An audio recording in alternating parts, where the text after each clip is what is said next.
بسم اللہ الرحمن الرحیم۔ السلام علیکم۔ جیسا کہ آپ جانتے ہیں، ہم فضائل اعمال اردو میں پڑھ کر آپ کو سناتے ہیں، اور ہم پڑھ رہے ہیں نماز باجماعت، جو حضرت جابر بن عبداللہ رضی اللہ عنہما سے روایت ہے کہ رسول اللہ صلی اللہ علیہ وسلم نے ارشاد فرمایا، جو شخص اذان سننے کے وقت اللہ تعالیٰ سے یہ دعا کرے: اللہم رب هذه الدعوة التامة والصلاة القائمة آت محمد الوسیلة والفضیلة وابعثه مقاما محمودا الذی وعدته انک لا تخلف الميعاد، تو قیامت کے دن اس کے لیے میری شفاعت واجب ہو گئی۔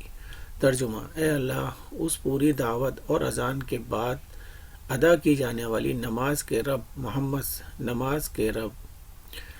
صلی اللہ علیہ وسلم کو وسیلہ عطا فرما دیجیے اور فضیلت عطا فرما دیجیے، اور ان کو اس مقام محمود پر پہنچا دیجیے جس کا آپ نے ان سے وعدہ فرمایا، بے شک آپ وعدہ خلافی نہیں کرتے۔ حضرت جابر رضی اللہ عنہ سے روایت ہے کہ رسول اللہ صلی اللہ علیہ وسلم نے ارشاد فرمایا، جو شخص اذان سن کر یہ دعا مانگے: اللہم رب هذه الدعوة التامة والصلاة النافعة صلی علی محمد ورض عنہ رضا لا تسخط بعدہ، اللہ تعالیٰ اس کی دعا قبول فرمائیں گے۔ ترجمہ: اے اللہ، اس مکمل دعوت، اذان اور نفع دینے والی نماز کے رب حضرت محمد صلی اللہ علیہ وسلم پر رحمت نازل فرما دیجیے، اور آپ ان سے ایسے راضی ہو جائیے کہ اس کے بعد کبھی ناراض نہ ہو۔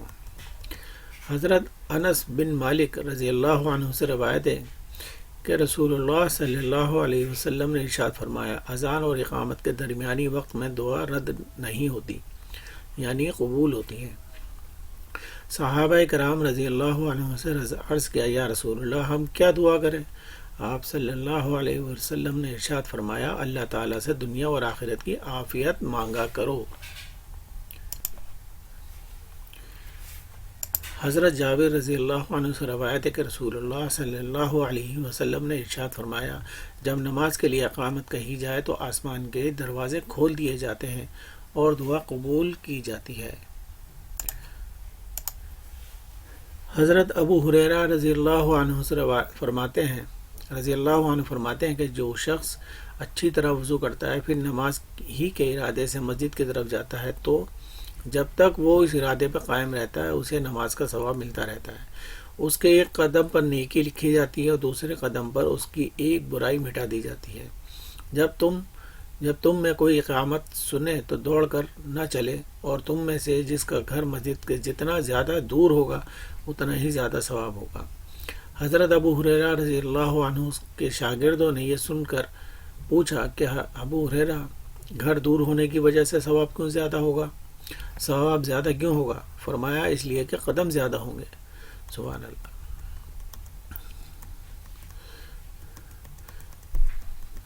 حضرت سعید بن مسیب ایک انصاری رحمۃ اللہ علیہ، ایک انصاری صحابہ رضی اللہ عنہ سے روایت کرتے ہیں کہ انہوں نے فرمایا کہ میں نے رسول اللہ صلی اللہ علیہ وسلم کو یہ ارشاد فرماتے ہوئے سنا، جب تم میں سے کوئی شخص اچھی طرح وضو کر کے نماز کے لیے نکلتا ہے تو ہر دائیں قدم اٹھانے پر اللہ تعالیٰ اس کے لیے ایک نیکی لکھ دیتے ہیں، اور ہر بائیں قدم کے رکھنے پر اس کا ایک گناہ معاف کر دیتے ہیں۔